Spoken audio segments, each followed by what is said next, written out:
right. So, Big Mike, we can't get out of here without me asking you one last question about one of the biggest trials that's going on right now in social media. So, you got this whole Sean Diddy Combs trial, man, taking over the nation, right? What do you think about what's going on with this whole Diddy situation? Man, dude ass a creep, and y'all better start watching a lot of the rappers that's in the industry because he even probably gets with them too.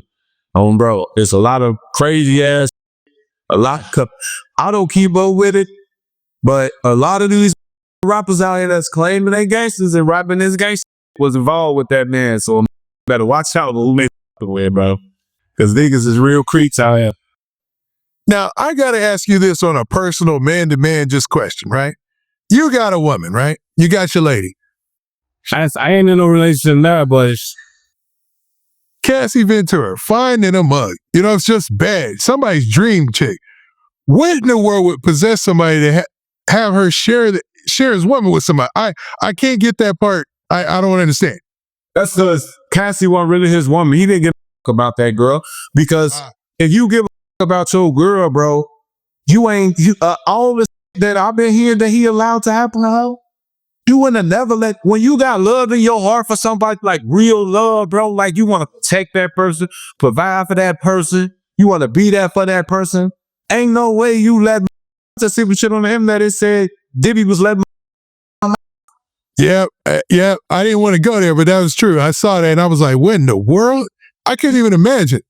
That's why he was allowing all that to happen to her, bro. He did care about her. All the that he was dealing with, he didn't get no about them. I don't know what you doing with these niggas. Like, something really wrong with that man. I'm gonna say, like, I don't never create excuses for niggas, bro. But it's something really up about dude. Something happened to dude. It doesn't make any sense. Like, if I got all the money in the world, I'm a billionaire. Man, the way I'm gonna be, it looked totally different. You know what I'm saying? We down in Miami, me and homies, it's just a different world. You know what I'm saying? Like, I couldn't, like, I don't know. I don't get it, man. I just don't get it. It gotta be that. It gotta be something. It's something really wrong with this dude. This dude is really mentally up in the head. Some traumatic that happened to this man.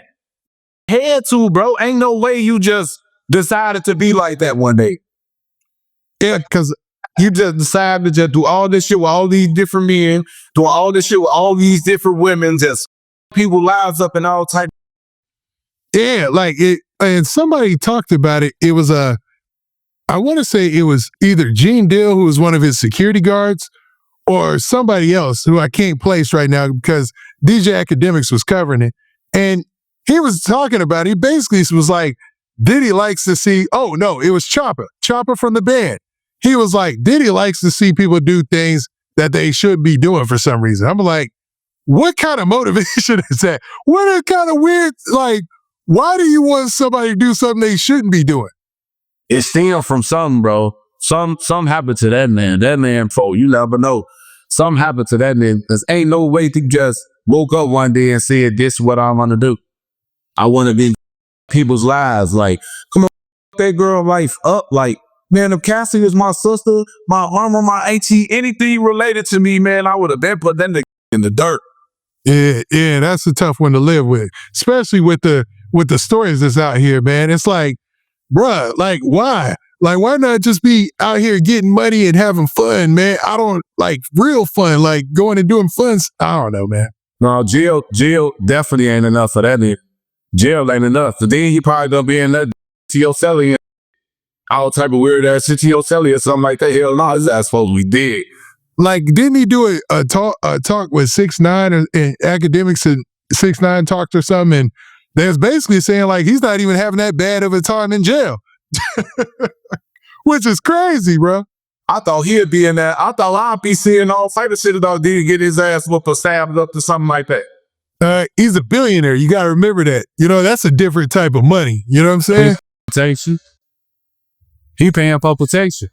But if you was in Illinois locked up, that money ain't saved to you, big dog, unless you in PC. I don't get no what you get. Ain't no paying nobody locker. Don't get you, boy. Yeah, I think he is in PC. I think he had no choice but to be in PC, right? Oh yeah, because he a celebrity. You know what I'm saying? Yeah. It's hard. You feel it? Hard to him. You know what I'm saying? For money and shit to protect it and all type. Like dudes take advantage. Some dudes take advantage of that type of shit in jail. Like nigga, I'm gonna make sure ain't nobody had with you. Me and my niggas gonna make sure don't nobody have with you. You just gonna have to pay us type. You know what I'm saying? So no, you hear? They could pay them. All right. So, man, that's crazy, man. And we going to keep up with all these details in this case and whatnot and all the happenings in the whole Chicago drill scene and things that are happening out here in hip hop. And Big Mike, I'm going to always check in on you because I like your takes, but it wouldn't be right unless I gave you the floor to shout out any projects that you got coming out in the future or anything that you're working on. Big Mike, the floor is yours. I still got my music coming out. You know what I'm saying? Last Laugh would be my next song that I'm about to release. It's my 6-hour master or what I'll be, you know what I'm saying? Like I was saying, a lot of shit that happened in my life since I've been out. And in order for me to make sure I'm straight, and in order for me to make sure that I don't put myself back in that position, I be having to desegregate myself, bro. So a lot of people be all in my inbox talking about you said you were going to do this and you going to do that. Be happening, bro. And for me, to be able to make sure my mind is right and to make sure that I'm cool and that I don't end up back in no position, I segregate myself, bro.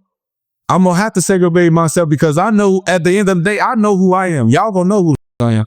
I know who I am and I know what I'm capable of. So I segregate myself that way so I can be able to think and focus on what I'm supposed to be in.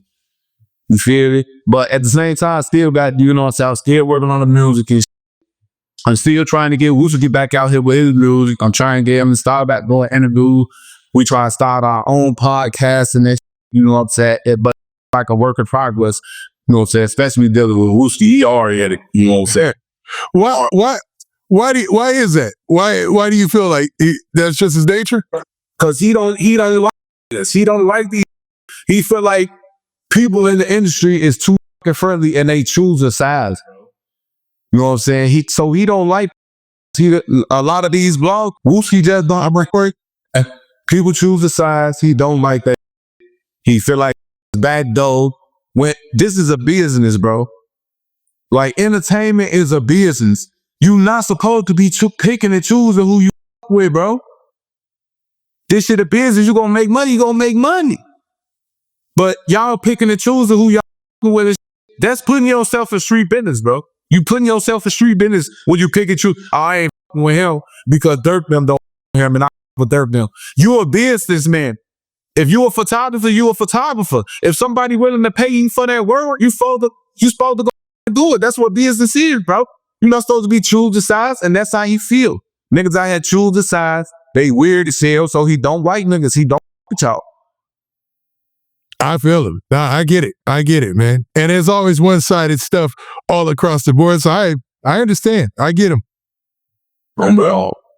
Now, with that, Big Mike, I'd like to say once again, I appreciate you coming out, man. Always delivering the good content and the good takes. And with that, man, we out of here. We out of hell.